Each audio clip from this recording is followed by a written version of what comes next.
Tole yor deydi. Sandan harakot, mandan barakot deydi.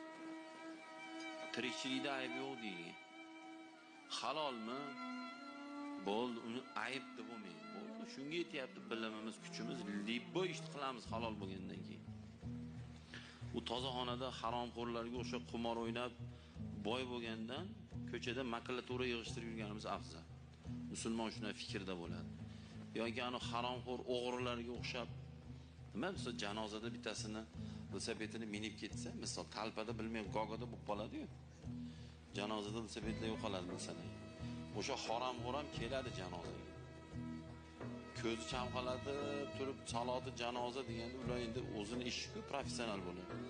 Shunday bitta hoji dadani velosipedini minib ketdi. Germanskiy bo'lsa $500. 10 minut. Shunday bitta bosadi, bitta rangni o'zgartiradi, olib chiqib sotadi $500.